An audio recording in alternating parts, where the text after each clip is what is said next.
Hello विद्यार्थियों, मैं doctor Sumer Singh Mehra, सहायक आचार्य संस्कृत।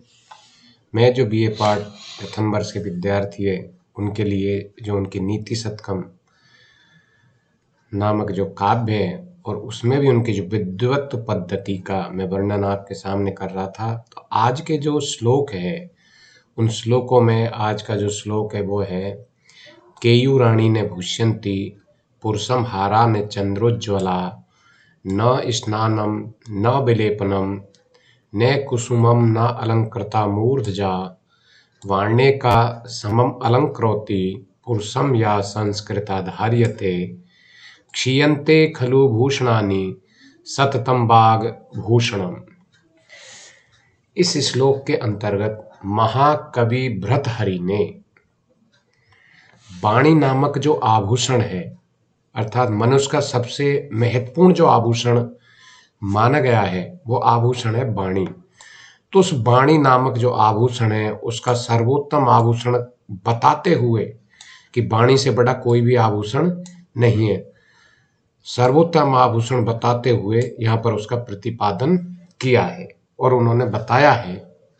देखिए अन्वय के माध्यम से पुरुषम केयूराणी ने भूष्यन्ते।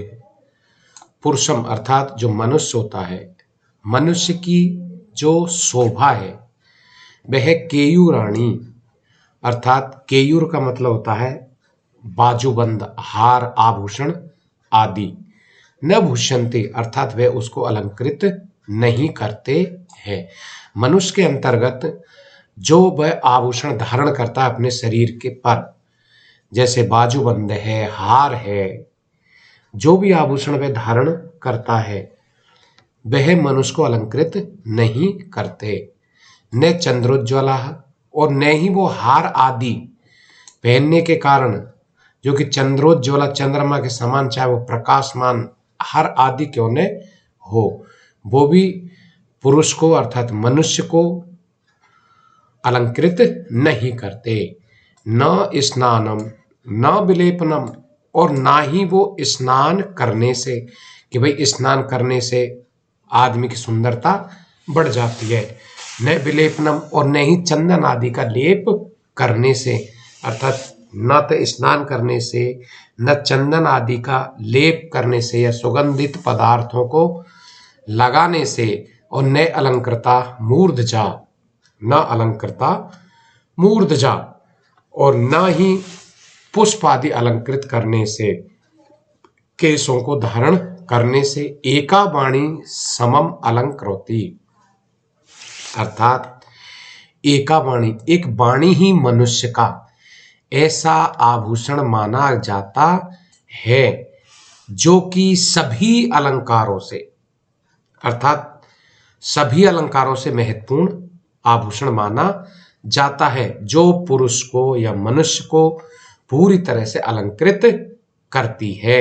खलु भूषणानि क्षीयन्ते, सारे भूषण तो क्या है नष्ट हो जाएंगे, अर्थात जो भी भूषण उनको पास है, चाहे वो हार है, बाजूबंद है, चाहे वो स्नान करने के साधन है या उसके शरीर पर लगाने के लिए आदि जो विलेपनम अर्थात चंदन आदि के लेप है या पुष्प है, ये सारे एक तरह से समय के अनुसार नष्ट हो जाते हैं अर्थात वो समाप्त हो जाते हैं। किंतु बाघ भूषणम सततम भूषणम भवति, लेकिन वाणी रूप जो आभूषण मनुष्य के पास माना गया है वह सततम भूषणम भवति अर्थात वो निरंतर रहने वाला, हमेशा आपके साथ रहने वाला आभूषण माना गया है।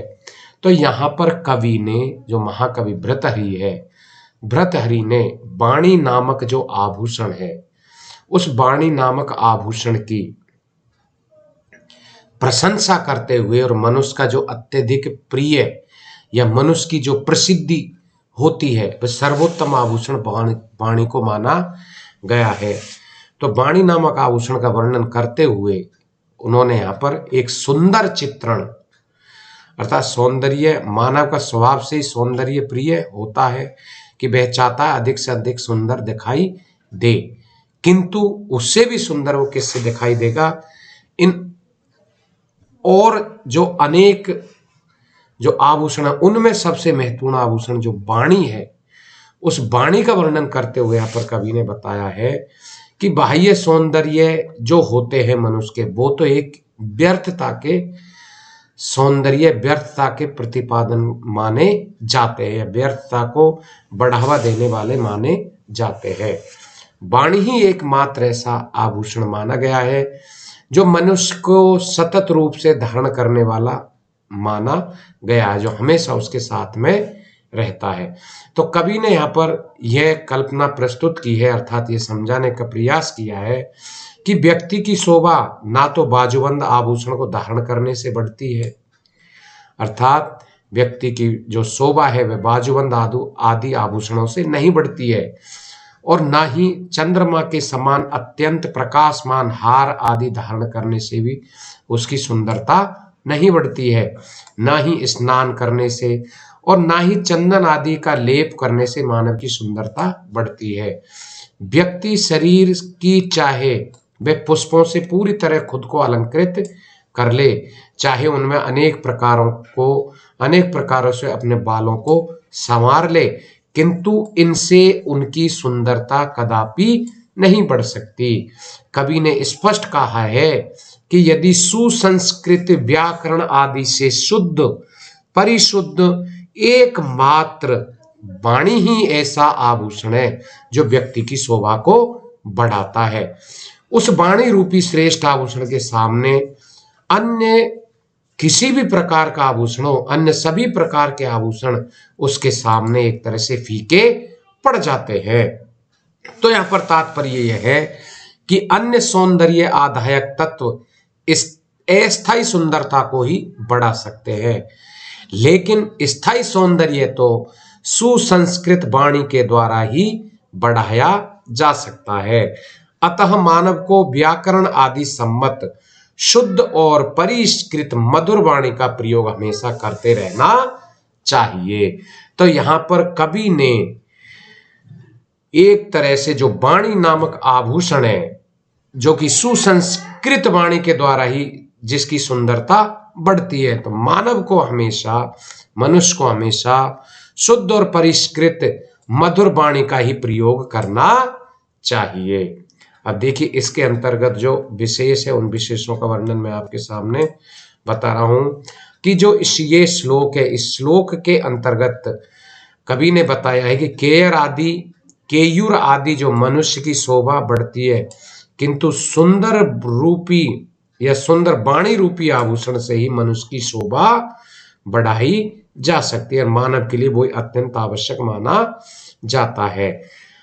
अलंकारों से अलंकृत होने पर भी यदि मानव परिष्कृत वाणी से युक्त नहीं है तो वह सुशोभित भी नहीं हो सकता। तथा इस जो श्लोक है इसके अंतर्गत शार्दुल विक्रीडितम नामक छंद का प्रयोग किया गया, जिसका लक्षण मैंने पूर्व में भी आपको बता दिया है। सूर्यास्वै मस्जस तथा सगुर्वः शार्दुल विक्रीडितम, इसमें व्यतिरेक अलंकार का यहाँ पर प्रयोग हुआ है। उपमानादि अदन्य से व्यतिरेक स एव सह, अर्थात उपमेय संस्कृत वाणी को उपमा केयूर आदि से श्रेष्ठ बताया गया है, इसलिए यहाँ पर व्यतिरेक अलंकार का प्रयोग हुआ है। तथा इसके अतिरिक्त प्रसाद गुण और वैदर्भी रीति का यहाँ पर प्रयोग हुआ है, तथा ये एक तरह से व्याकरणात्मक टिप्पणी मानी गई है। व्याकरणात्मक टिप्पणी के अंतर्गत देखिए भूष्यंती चंद्रोज्ज्वला विलेपनम नालंकृता, इनको देख करके आप यहाँ से लिख सकते हैं। अगला जो श्लोक है वो श्लोक है अगला, देखिए जाड्यम धियो हरति सिंचति वाचि सत्यम मानोन्नति दिष्टि पापम अपाकरोति चेतः प्रसादयति दिक्षु तनोति कीर्ति सत्संगति कथम किमने न करोति पुंसाम।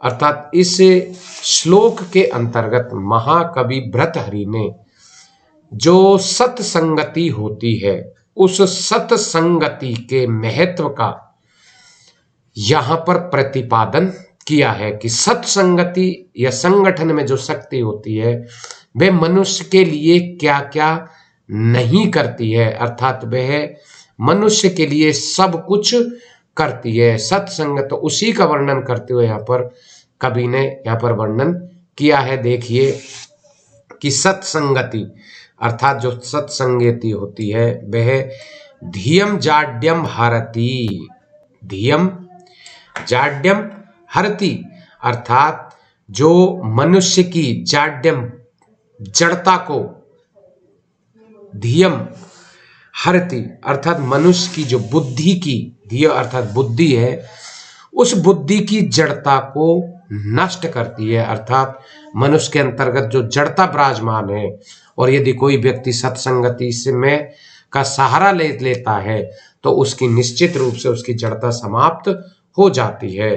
तथा वाची सत्यम सिंचति तथा वाणी में वह सत्यता का सिंचन करती है, अर्थात सत्यता के माध्यम से उसको सींचती है।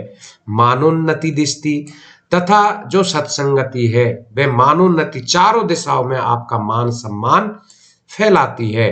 पापम अपा करोति तथा पाप से वो दूर भगाती है, सत्संगति होती है वो पाप से दूर भगाती है। चेते प्रसादयति हमेशा आपके मन को वो प्रसन्न रखती है। तथा दिक्षु कीर्ति तनोति और आपकी जो कीर्ति है उस कीर्ति को दिक्षु कीर्ति तनोति चारों दिशाओं में आपकी कीर्ति को फैलाती है। कथम सत्संगति तो कथम सत्संगति बताओ सत्संगति पुंसाम किमने करोति मनुष्य का क्या नहीं करती। तो देखिए इस श्लोक के अंतर्गत महाकवि भर्तृहरि ने सत्संगति का एक महत्वपूर्ण प्रतिपादन किया है और उसमें उन्होंने बताया है कि सत्संगति के महत्व का प्रतिपादन करते हुए कवि ने बताया है कि सत्संगति मानव की चहु ओर या चहुमुखी उसकी उन्नति करती है, उसका विकास करती है। उसकी जो जड़ता है उस बुद्धि की जड़ता को वो समाप्त करती है। परंतु वह सत्संगति निश्चित रूप से यदि वो व्यक्ति सत्संगति का प्रयोग करता है या सत्संगति के माध्यम से रहता है तो निश्चित रूप से उसकी जड़ता समाप्त हो जाती है। तथा सत्पुरुषों के ज्ञान रहने से व्यक्ति का स्वयं सत्य भाषण करने वाला हो जाता है एवं सज्जनों के साथ रहने से व्यक्ति की समाज में प्रतिष्ठा बढ़ती है, उसका मान सम्मान दिनों दिन प्रतिदिन बढ़ता रहता है और सत्संगति के माध्यम से वह अपने पापों को नष्ट कर देता है और सज्जनों के साथ रहने से स्वतः ही वह पाप कर्म से परे हो जाता है। तो सत्संगति के प्रभाव से व्यक्ति समाज के लाभार्थ अर्थात श्रेष्ठतम कार्य को करने लग जाता है। परोपकार करने से मानव का चित्त सदा प्रसन्न रहता है। सेवा परोपकार आदि से करने से व्यक्ति का नाम समाज में आदर से लिया जाता है, इस प्रकार उसका यश सर्वत्र फैल जाता है।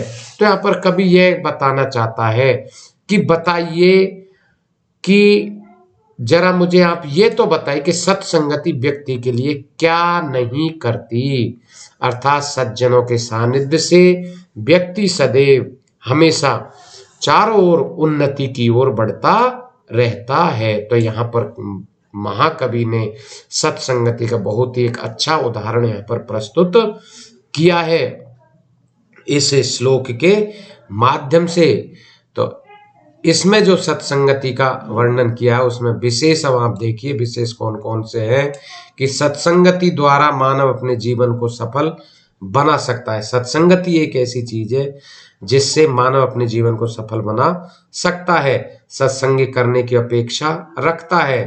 तथा वसंत तिलका और पूर्व इसमें जो छंद है वो वसंत तिलका छंद का प्रयोग हुआ है, लक्षण पहले भी इसका बताया है और इसमें दीपक अलंकार का प्रयोग भी किया गया और वही प्रसाद गुण वैदर्भी रीति और ये जो व्याकरणात्मक टिप्पणी है उनका भी वर्णन यहाँ देखने को मिलता है, इसमें से देख करके लिखा जा सकता है।